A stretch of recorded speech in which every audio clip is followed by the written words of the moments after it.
মুখে দিলেই মিলিয়ে যাবে পাকা আমের এই নরম তুলতুলে আর শিশির ভেজা স্বাদের পুডিং।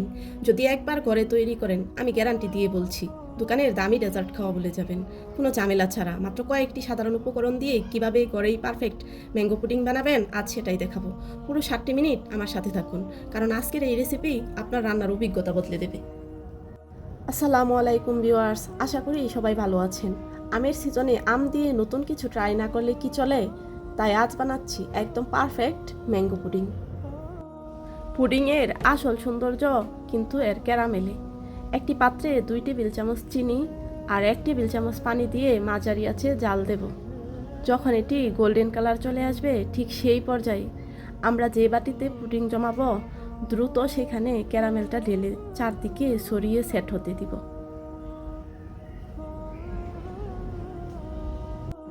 এবার পুডিংয়ের জন্য 2টি পাকা আম্রপালি আম নেব।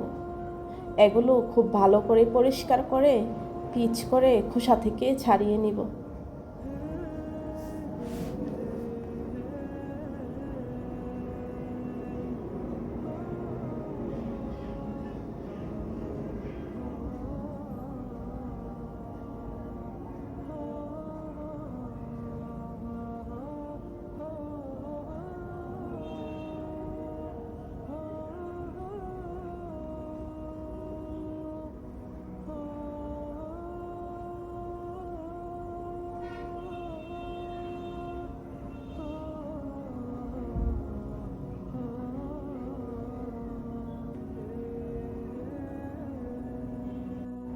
এবার একটি বাটি নিব সবগুলো উপকরণ মিক্সিং করার জন্য। পুডিংয়ের জন্য ব্যবহার করব 3টি ডিম। এগুলো দিয়ে দিব।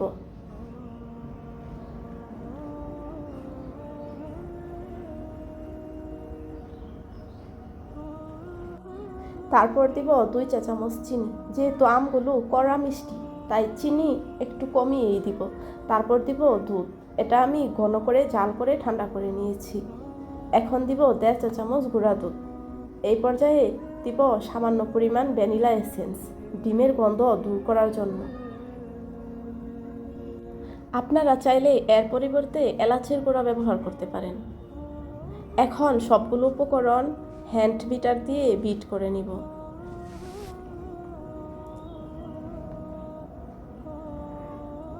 এই পর্যায়ে টুকরো করা আমের ফালিগুলো দিয়ে দিব।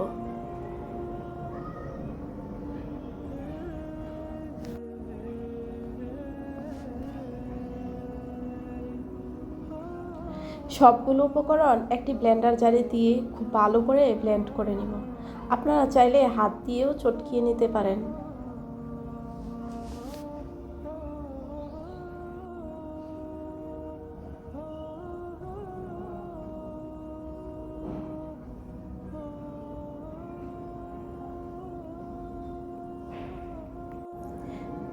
এখন একটি স্টেইনারের সাহায্যে ভালো করে ছেঁকে নিব, কারণ পুডিংয়ের ভিতর আমের আঁশ বা ডিমের লামস থাকলে পুডিং ভালোভাবে সেট হবে না।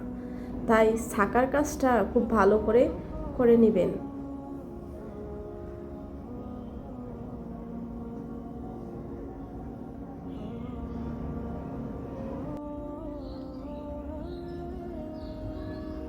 এই তো দেখেন, যে বাটিতে ক্যারামেল সেট হতে দিয়েছিলাম, খুব ভালোভাবে ক্যারামেল সেট হয়ে গেছে। এখন মিশ্রণগুলো বাটিতে দিয়ে দিব। আর এইভাবে একটু ঝাঁকিয়ে ঝাঁকিয়ে পুডিংয়ের মল্ডটা সেট করে নিব।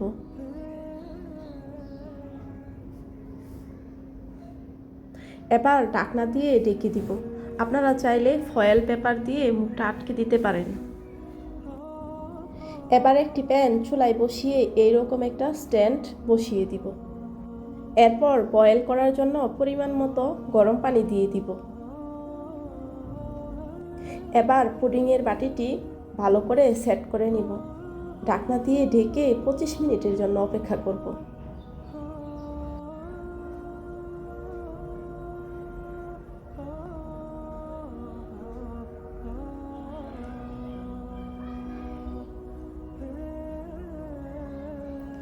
অপেক্ষার পালা শেষ।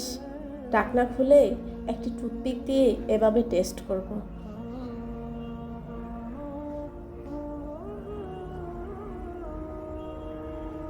দেখেন কতটা পারফেক্টভাবে পুডিংটা হয়েছে।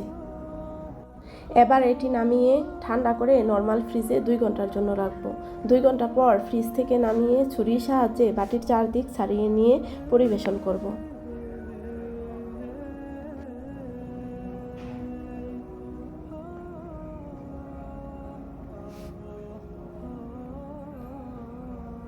দেখেন পুডিংটা কতটা পারফেক্ট হয়েছে। ব্যাস তৈরি আমাদের জিভে জল আনা ম্যাঙ্গো পুডিং। এই তো কতটা সফট আর ক্রিমি হয়েছে। এই গরমে ঠান্ডা ঠান্ডা এই পুডিং মুখে দিলেই কলিজা জুড়িয়ে যায়। রেসিপিটি ভালো লাগলে ভিডিওটিতে একটি লাইক দেবেন এবং কমেন্ট করে জানাবেন কেমন লাগলো। নতুনভাবে আমের স্বাদ নিতে ম্যাঙ্গো লাভাররা আজই ট্রাই করুন।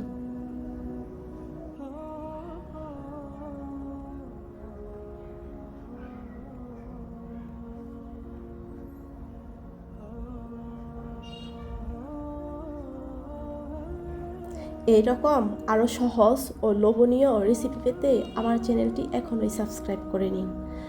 আজ এখানেই বিদায় নিচ্ছি। দেখা হবে পরের ভিডিওতে। সবাই ভালো থাকুন, সুস্থ থাকুন। আল্লাহ হাফেজ।